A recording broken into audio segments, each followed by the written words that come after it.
Hey everyone, welcome to today's video where I have a quick update about Nio, Li Auto, Xpeng and Tesla. The weekly insurance registration numbers for the past few weeks. We can see on the chart there that Li Auto is doing kinda great. Xpeng is doing exceptionally well. Nio is started the year well but kinda really struggling in February. Tesla is, I would say it's now very clear that they're losing market share in China. I know the new Model Y, the updated Model Y Juniper is entering the market. I don't think they will have any substantial success compared to their previous sales. The Chinese market is so competitive. There are so many options out there. I remember these are only three competitors, Li Auto, Xpeng and Nio for Tesla, right? I don't even mention Zeekr. I don't even bother to make the graph for BYD because they're in different league in terms of numbers. I understand much cheaper cars on the average. So there's a couple of reasons why I don't include BYD.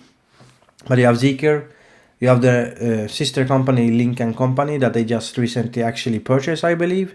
You then have all the legacy auto manufacturers like I don't know, Audi and whatever, all the German cars. You have Volvo, you have the other Geely brands, you have the Xiaomi's and all these other like different new, even like phone companies and electronics companies that are starting to making cars. I don't think Tesla is gonna make any substantial market share gains in China. You can see here that Nio and Xpeng are outselling Tesla, in fact, over the past 8 weeks, other than week 6. And they were like kind of close there. So, although you could say also that in this scenario, Xpeng is doing a lot of the heavy lifting, since Nio is kind of not doing that great in terms of deliveries. Specifically, when it comes to Nio, I think the reason why the stock price is struggling is not to the future of the company. It's just what the management is doing, and also partly what the management is saying. Like, look at these people. Like they have a very outlandish goals, and sometimes they make life very difficult for themselves. So they were supposed to sell 16,000 onwards in January. Okay, so that's a nice goal to have, but how can you give that kind of guidance very late in last year, and then January comes and you deliver something like, what was it? I guess 7,000 onward deliveries, like essentially half or barely half of that. You can see the numbers specifically here. If we start from week 1 here, onward 2,300, 1,800, 1,900, 1,200 for the first 4 weeks of the year, right? Nowhere near those kind of numbers that they essentially promised.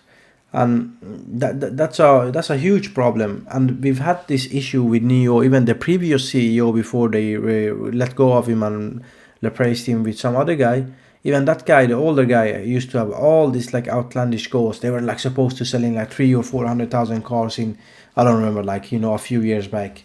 So yeah, I think they should slow down, also cut down on the number of models. So many of these models are so similar, like you barely make you can barely see the difference. I understand on the good side that the ET9 is a genuinely amazing car. The big one, is a, I would say, competitor to the upper end luxury cars, extreme luxury cars, and that one is not going to obviously be a volume driver. It's going to be a complete different kind of margins on that. I understand that. So maybe that's okay, but going to I think this post from Jason, it was a poll from January of this year. And you can see the expectations from the 5th of January was like most people believe either 20 to 30,000 cars, right? And the reality ended up with, I think, 13,000 cars for January deliveries. Now, it's China. It's, I would say, let's say Chinese New Year for January and February, so it's gonna be a little bit slower, right? I understand that, but that's also affecting Li Auto and Xpeng and all these other people, and they also had lower numbers, but not to the extent that maybe Nio had, right? And then again, if you look at the deliveries in January, we probably barely gonna have 12k in February. Now, previously, I had a target of 28,000 cars, way back, by end of last year. I was thinking, slow January, also a little bit of a slow February, but considering even the Chinese New Year. But I was thinking this guy said 20,000 or so deliveries in March for Onvo and 16 in January. So I was thinking, let's meet in the middle, 18,000 Onvo deliveries for February, right? if you go with that number, all they would need to have 28k was 10,000 deliveries for the rest of Nio brand.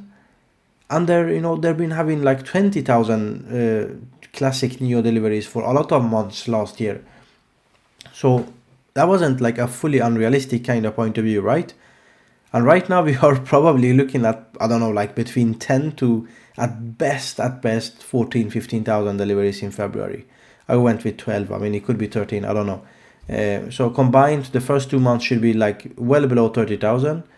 And then we have March, even let's say 30,000 deliveries in March or 35,000. We are still not going to be more than last quarter, Q4. I think the Q4 delivery numbers was something like 73,000 or so.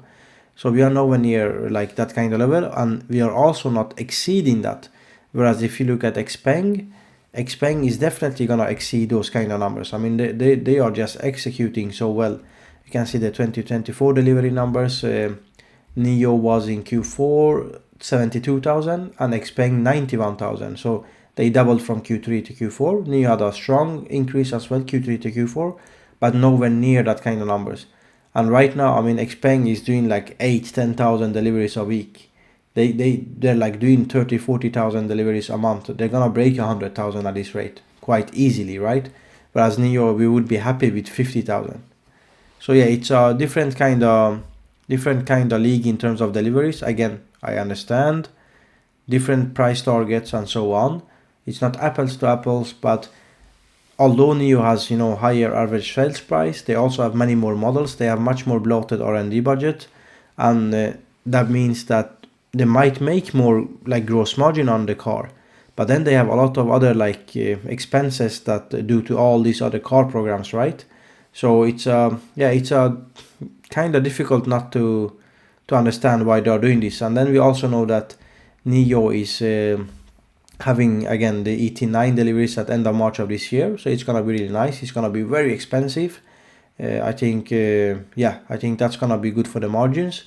But going to as well some other stories that I think recently we saw that Nio would actually build the first Middle East power swap station, and that's good. But honestly, will that make is that the best investment of the money? I think for marketing that's good, but in terms of like pure profits and how you spend your money, I don't think that's the best way to invest your money right now.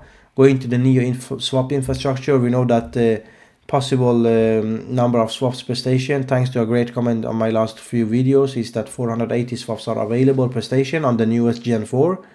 And if we assume that every station will be upgraded to Gen 4 at some point within this year, we are probably having a capacity of around 1 to 1.5 million swaps currently. Probably a little bit less because not all of them are Gen 4. But let's say even if we have like 600-700 capacity right now, we are currently doing just below 100,000 on the last 30 days, right? Daily swaps. So we are not utilizing them at that rate. Now some people say that there are some other third-party brands that gonna start to utilize Nio swaps infrastructure. I hope that that's the case.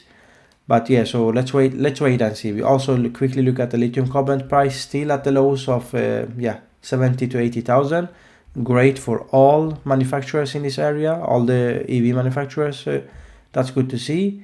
So yeah, to summarize this, I think again, if I would be the Nio management, I would slow down on these outlandish goals and like don't give this kind of targets. Try to execute well on your deliveries. And I think, right now maybe the delivery numbers are a little bit of unfair to Nio with the new 2025 models coming up. I think they're gonna probably pick up. I wouldn't be surprised that in latest April we would see substantially higher weekly deliveries. Like I'm thinking like it's difficult to say, but probably I wouldn't be surprised if in April we could see something like 10,000 deliveries for combined Nio and Onvo, being 3,000-4,000 here and maybe 7, 8, 10,000 even on the Onvo deliveries. That would be, well, maybe not 10,000, but 6, 7. I think that could be possible for sure in April, maybe late April.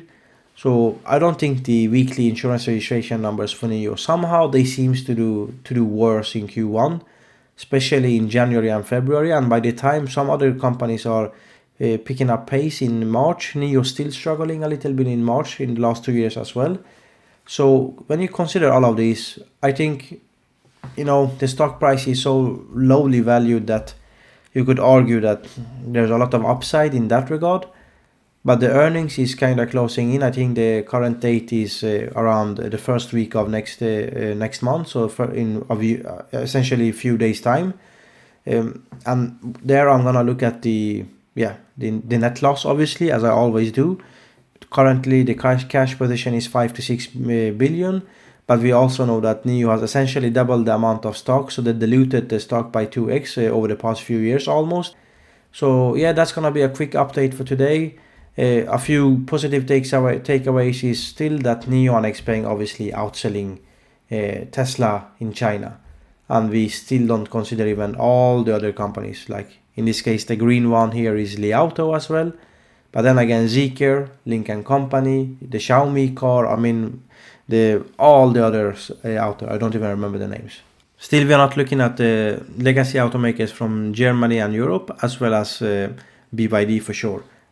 So yeah, it's gonna do it for today. I think I haven't been updating you on Nio and a lot of other stocks last few days. I had a severe problem with my health, so I'm gonna try to slowly start again to try to put out videos. So thank you for watching, thank you for your time, and see you in the next one.